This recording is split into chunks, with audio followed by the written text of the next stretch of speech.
Hi hello ಇವತ್ತು ಪಾಲಕ್ puri soya Kurma ಮಾಡುವ ರೀತಿ ರೆಸಿಪಿ ನೋಡೋಣ ಬನ್ನಿ.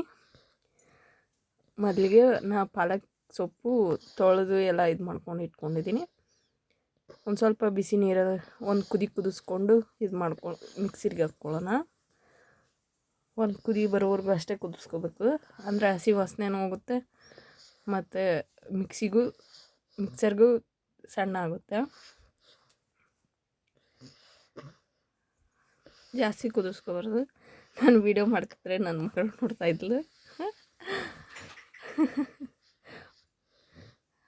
ಒಂದು ಕುದಿಸ್ಕೊಳ್ಳೋವರೆಗೂ ಹಿಟ್ಟು ರೆಡಿ ಮಾಡ್ಕೊಳ್ಳೋಣ.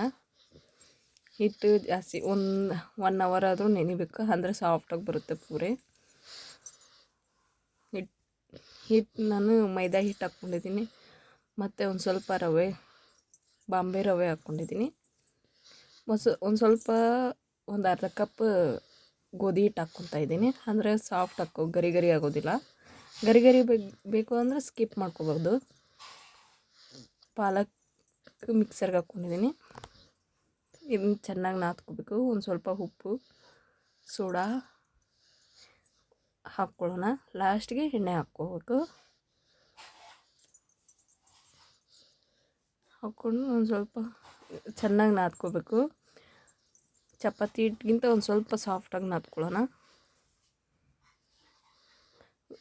ಟೇಸ್ಟ್ ಅಂತ ತುಂಬ ಚೆನ್ನಾಗಿತ್ತು. ನೀವು ಒಂದು ಸಲ ಟ್ರೈ ಮಾಡಿ, ಫೇವ್ರೇಟ್ ಆಗುತ್ತೆ ನಿಮ್ಮ ಮನ್ಯಾಗ. ನಿಮಗೆ ತುಂಬ ಚೆನ್ನಾಗಿತ್ತು. ಫಸ್ಟ್ ಟೈಮ್ ಟ್ರೈ ಮಾಡೋರ್ಗಂತೂ ಈ ವಿಡಿಯೋ ತುಂಬ ಹೆಲ್ಪ್ ಆಗುತ್ತೆ. ನಾ ಎಲ್ಲ ಪಿನ್ ಟು ಪಿನ್ ಎಲ್ಲ ತೋರಿಸಿದ್ದೀನಿ, ಎಲ್ಲ ವಿಡಿಯೋ ಮಾಡೋ ರೀತಿ ವಿಧಾನ ಎಲ್ಲ. ಈಗ ಸೋಯಾಬೀನ್ನ ಒಂದು ಸ್ವಲ್ಪ ನೆನೆಸಿಟ್ಕೊಳ್ಳೋಣ, ಅಂದರೆ ಒಂದು ಸ್ವಲ್ಪ ಉಪ್ಪು ಹಾಕ್ಕೊಂಡು ನೆನೆಸಿಟ್ಕೋಬೇಕು. ನೆನೆಸಿಟ್ಕೊಂಡು ಒಂದು ಸ್ವಲ್ಪ ನೆಂದಿದೆ ಮಿಕ್ಸಿಗೆ ಹಾಕ್ಕೊಳ್ಳೋಣ. ಈಗ ಒಂದು ಕಡಾಯಿಗೆ ಸಾಸಿವೆ, ಒಂದು ಸ್ವಲ್ಪ ಸಣ್ಣಗೆ ಹೆಚ್ಚಿಟ್ಟಿರೋ ಈರುಳ್ಳಿ, ಕರಿಬೇವು ಎಲ್ಲ ಹಾಕ್ಕೊಂಡಿದ್ದೀನಿ.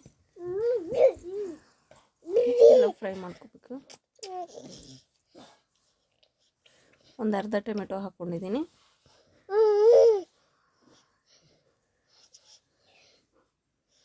ನಾನು ಪೇಸ್ಟ್ ಮಾಡ್ಕೊಂಡಿದ್ದೆ, ನಿಮ್ಗೆ ತೋರಿಸ್ದೆ, ಆ ವಿಡಿಯೋ ಮಾಡಿಲ್ಲ ನಾನು. ಒಂದು ಸ್ವಲ್ಪ ಕೊಬ್ಬರಿ, ಟೊಮೆಟೊ, ಚಕ್ಕೆ ಲವಂಗ,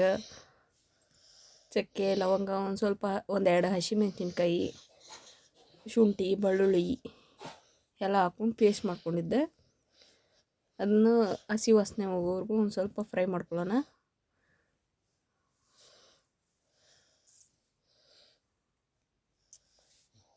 ಜಾಸ್ತಿ ಮಸಾಲೆ ಯೂಸ್ ಮಾಡೋದಿಲ್ಲ ನಾನು. ನೀವು ಬೇಕಂದರೆ ನಿಮ್ಮ ಟೇಸ್ಟಿಗೆ ಯಾವ ಮಸಾಲೆ ಬೇಕೋ ಆ ಮಸಾಲೆ ಹಾಕ್ಕೋಬೋದು. ನಾನು ಜಾಸ್ತಿ ಮನೆಯಲ್ಲಿ ಮಸಾಲೆ ಯೂಸ್ ಮಾಡೋದಿಲ್ಲ. ಮಾಡಿದರೂ ಹೋಮ್ ಮೇಡ್ ಮಾಡಿರ್ತೀನಿ. ಅದನ್ನು ಮುಂದಿನ ವೀಡಿಯೋದಲ್ಲಿ ತರಿಸ್ತೀನಿ, ಹೋಮ್ ಮೇಡ್ ಮಸಾಲೆ ಪುಡಿ ಹೆಂಗೆ ಮಾಡ್ಕೊಳ್ಳೋದು ಅಂತ. ಈಗ ಒಂದು ಸ್ವಲ್ಪ ಒಟ್ಟನೆ ಸುಲಿದಿಟ್ಕೊಂಡಿದ್ದೆ, ಅದನ್ನು ಒಂದು ಸ್ವಲ್ಪ ಹಸಿ ವಾಸನೆ ಹೋಗೋವರೆಗೂ ಫ್ರೈ ಮಾಡಿಕೊಂಡು ನೀರು ಹಾಕ್ಕೊತಿದ್ದೀನಿ. ಒಂದು ಸ್ವಲ್ಪ ಕುದಿ ಬರೋವರೆಗೂ ವೆಯ್ಟ್ ಮಾಡೋಣ. ಅದು ಒಂದು ಸ್ವಲ್ಪ ಕುದಿ ಬಂದಿದ್ದೆ, ಸೋಯಾ ಮಿಕ್ಸಿಗೆ ಹಾಕ್ಕೊಂಡಿದ್ದೆ. ಈ ಥರ ಮಿಕ್ಸಿಗೆ ಹಾಕ್ಕೊಂಡು ಮಾಡಿಕೊಂಡ್ರೆ ಕುರ್ಮಾ ತುಂಬ ಟೇಸ್ಟಿಯಾಗುತ್ತೆ.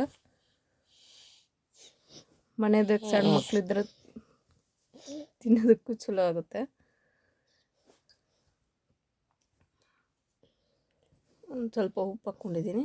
ಉಪ್ಪು ನೋಡಿ ಹಾಕೋರಿ, ಸೋಯಾಗೆ ಹಾಕಿರ್ತೀರ. ಒಂದು ಸ್ವಲ್ಪ ಒಂದು ಚಿಟಿಕೆ ಅರಿಶಿನ ಪುಡಿ, ಒಂದು ಸ್ವಲ್ಪ ಖಾರ ಹಾಕ್ಕೊಂಡಿದ್ದೀನಿ. ನಾನು ಮಸಾಲೆ ಯೂಸ್ ಮಾಡೋದಿಲ್ಲ.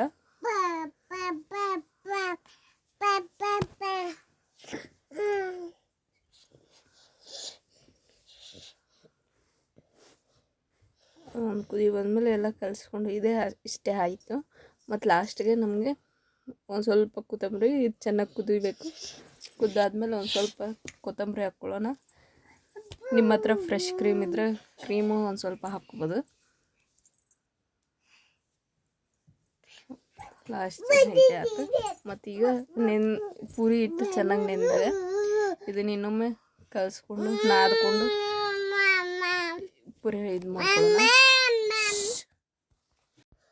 ಒಂದು ಸ್ವಲ್ಪ ಇಷ್ಟಿಷ್ಟು ಉಂಡೆ ಆದರೆ ಇದಾಗುತ್ತೆ. ನಿಮ್ಗಿನ್ನ ದೊಡ್ಡ ಬೇಕಂದ್ರೆ ದೊಡ್ಡ ಮಾಡ್ಕೊಳ್ಳಿ, ಸಣ್ಣ ಬೇಕು ಅಂದರೆ ಸಣ್ಣ ಚಿಕ್ಕದಾಗಿ ಮಾಡ್ಕೊಬೋದು. ನಾನು ಎಣ್ಣೆ ಕಾಯ್ಸಕ್ಕಿಟ್ಟಿದ್ದೆ. ಎಣ್ಣೆ ಹಚ್ಕೊಂಡು ನೀವು ಲಟ್ಟಣಿಕೆಲಿ ಲಟ್ಟಿಸ್ಕೋಬೋದು. ಯಾಕಂದರೆ ಹೀಟ್ ಹಚ್ಕೊಂಡ್ರೆ ಇದು ಎಣ್ಣೆ ಎಲ್ಲ ಕಪ್ಪಾಗ್ಬಿಡುತ್ತೆ. ಪೂರಿ ಅಂತೂ ತುಂಬಾ ಸಾಫ್ಟಾಗಿದ್ದು ಚಲೋ ಎಷ್ಟು ಚೆನ್ನಾಗಿದ್ದು ಅಂದರೆ ನೀವು ಇನ್ನೂ ಒಮ್ಮೆ ಮಾಡಿದ್ರೆ ನಿಮ್ಗೆ ಫೇವ್ರೇಟ್ ಆಗ್ಬೋದಾ. ಒಮ್ಮೆ ಟ್ರೈ ಮಾಡಿ. ಪ್ಲೀಸ್ ಸಬ್ಸ್ಕ್ರೈಬ್ ಮಾಡಿರಿ, ಲೈಕ್ ಮಾಡಿರಿ, ಕಾಮೆಂಟ್ ಮಾಡಿರಿ, ಶೇರ್ ಮಾಡಿರಿ. ಪೂರಿ ಅಂತೂ ನಂಬರ್ 1 ಆಗಿದ್ದು. ನಮ್ಮ ಹತ್ರ ಈಗ ಟೇಸ್ಟ್ ನೋಡ್ತಾರ. ಕುರ್ಮಾ ಪೂರಿ